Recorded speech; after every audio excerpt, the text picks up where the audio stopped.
Well, it's my pleasure now to introduce Mr. Jim Fitterling, who is the President and COO of DOW CHEMICAL COMPANY. As a member of Dow's most senior leadership team, Mr. Fitterling has played a key role in developing and executing the company's strategy to invest in a market-driven portfolio of advantage and technology-enabled businesses. He oversees operations across the business, including R&D, and has a very strong commitment to diversifying the company's global talent. Please join me in welcoming Mr. Fitterling to the stage.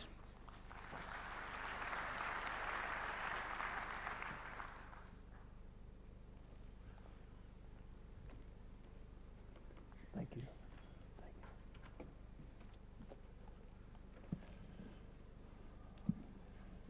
Assalamu alaikum and good morning, Your Excellencies and members of this GPCA forum. Thank you, Yusuf Albanian, for convening this important forum and for the invitation to speak here today. And congratulations to everyone here on really a remarkable decade of progress, of engaging discussion, and of leadership, a decade that you've dedicated to support and grow a sustainable Gulf chemical and petrochemical industry. Dow's been in the Middle East for nearly 40 years, and we remain here committed to our futures because of the outreach and the willingness of so many of you to partner, and so many of you have demonstrated that over these decades. We're already the Kingdom of Saudi Arabia's largest foreign investor, but I can tell you now that we've never felt more like a true partner in the region's future than we do today. And we're vested in your long-term interests. The GPCA has become the voice for the chemical industry in the Arabian Gulf region. And this year's forum arrives at just the right moment to hear about and discuss the future of the Gulf petrochemical and chemical industry. Who would have thought in 2006, when the GPCA was formed, that just over a decade later, we would be at this critical juncture? And there is a juncture here, a concurrence of circumstances that could define, for the generation or more, the industry's future in the Middle East.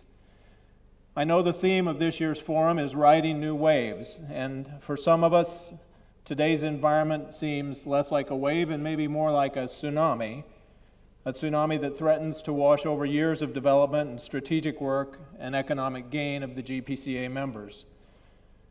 But how we weather this storm depends greatly on what we do over these next few years. I've heard some say that producers in the GCC need to take drastic action. I disagree. Urgent actions, yes, because the time for change is now. But drastic, no. The foundational pieces are largely in place to catalyze this change.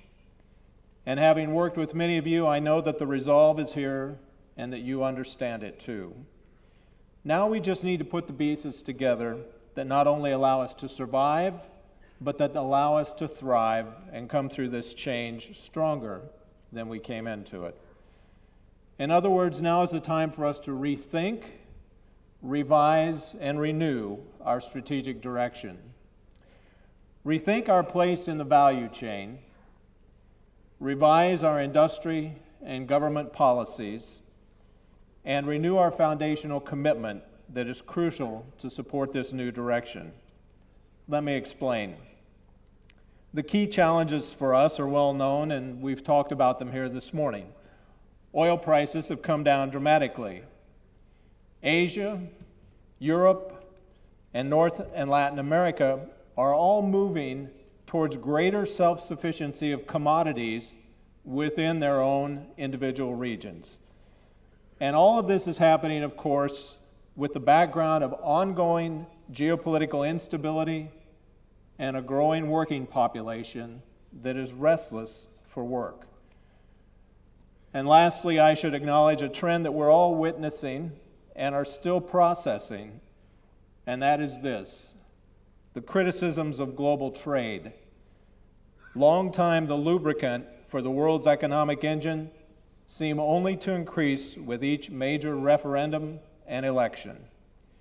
International trade, for the first time in a long time, is now subject to as many political influences as it is economic ones.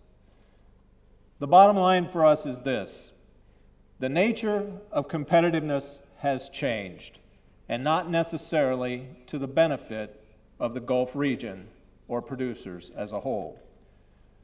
The historical model that the Gulf and the one has produced so much wealth and expansion over the past many decades is no longer sustainable in its current form to provide the kind of growth and progress that the region wants and needs.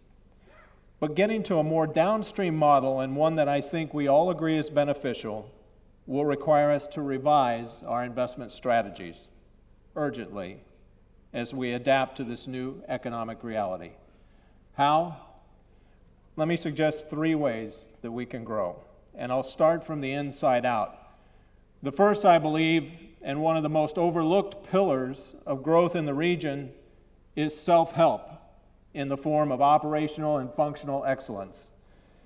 If Dow's experience is any indication, operational excellence can add 10, 20, maybe even 30% directly to your bottom line. It is big enough, in other words, not to ignore. In the early 1990s, Dow committed to growing productivity through a carefully managed and fully integrated IT-enabled work process system. Our attention to work processes and operational discipline, which we also recommitted to in the 1990s, helped us grow year-over-year productivity by 8% per year from 1992 through 2004. And at the same time, we reduced our injury and illness rate by a factor of 5. Through the years, we've expanded our operational excellence to incorporate safety and sustainability. In just the past 10 years, even after the easy fruit was picked, our efforts contributed to both the top and bottom line performance of the company.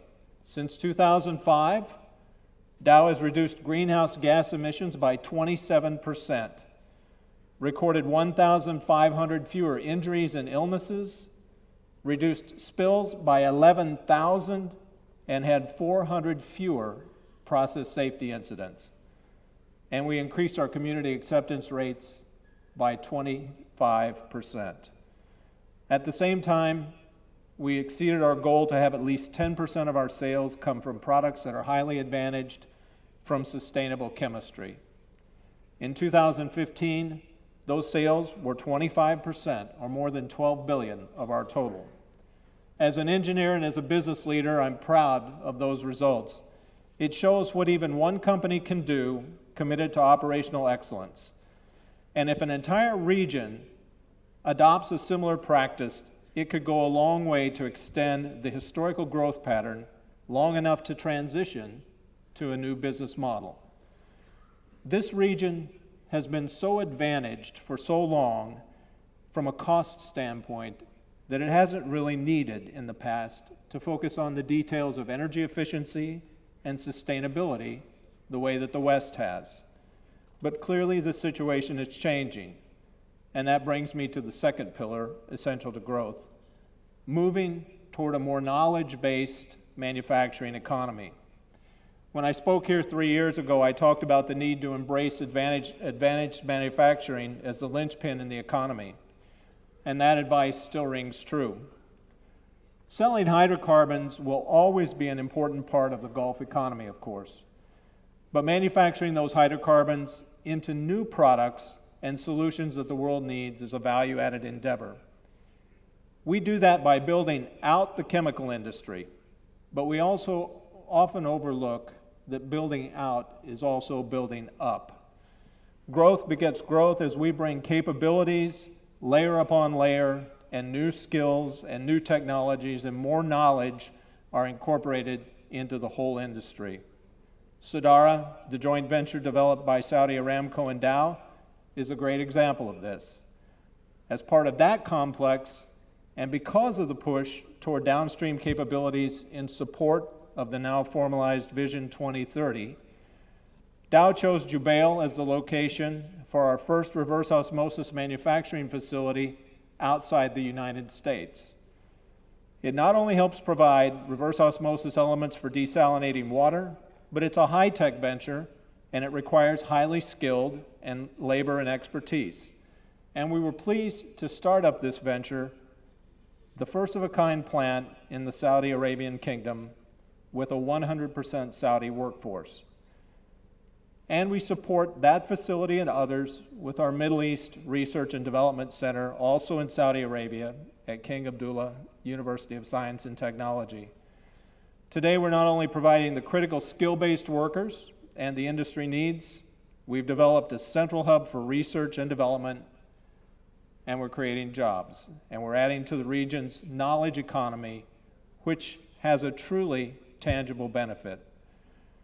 Highly educated technical and science employees are here, contributing to both the region's growth and allure as a downstream destination.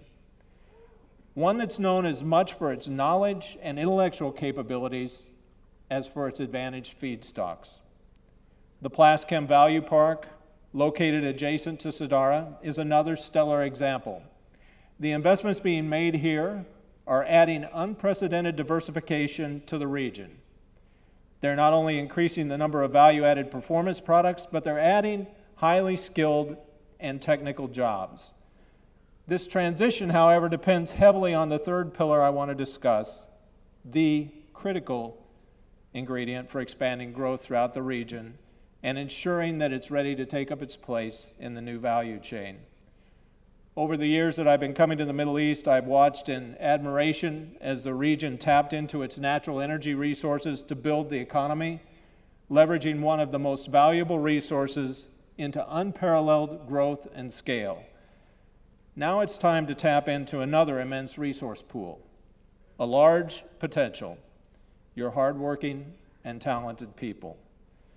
In my view, the region's ability to engage its talent pool of potential employees is mission critical for the industry to move beyond where it is today. You know this as well as anyone. The region's growing working population, its youth, need to be employed and busy. It needs a positive way to channel its ambitions, and it needs more than anything, opportunity. And industries like ours, we need to overcome a severe shortage of qualified graduates, of management capability, and of technical expertise. If we hope to compete with the world, if we hope to move downstream into a knowledge-based economy, and if we hope to become as regionally self-sufficient as the rest of the world, we need to get the absolute best talent that we can get. They need to be skilled, productive, and diverse.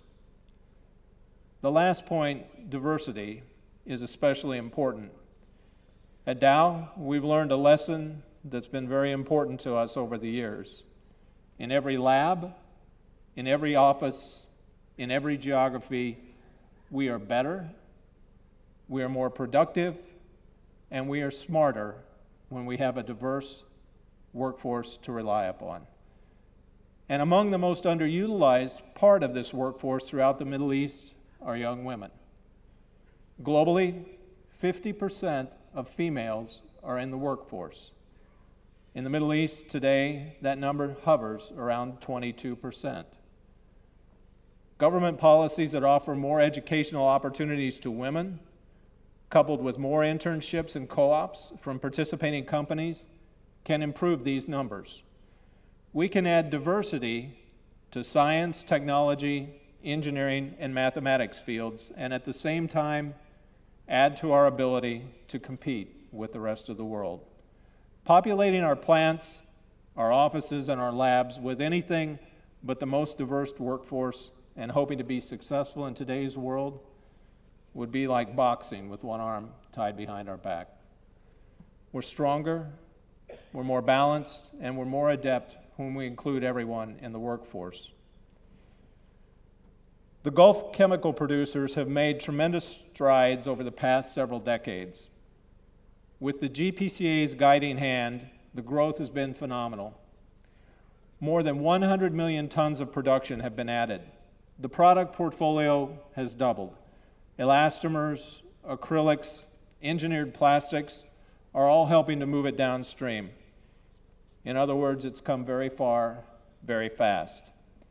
It's an accomplishment you should each be proud of. But there's an old saying, and it's pretty appropriate today. Don't let yesterday take up too much of tomorrow. We can't afford to allow our past get in the way of our future achievements. Instead, let's build on them as we continue to grow and, more importantly, continue to evolve. I believe that we all sense that we're in an extended period of chronic uncertainty. Low oil prices, shifting energy dynamics, geopolitical turmoil, unpredictable commodity prices, and an unfamiliar political climate. And even against that background, Dow has never been more optimistic about our industry and about what we can achieve and what we can deliver to the world. And we're optimistic for two simple reasons. First, we know that the world needs what we make. Let's never forget that 96% of all manufactured products are enabled through chemistry. We are the bedrock of future innovation and progress.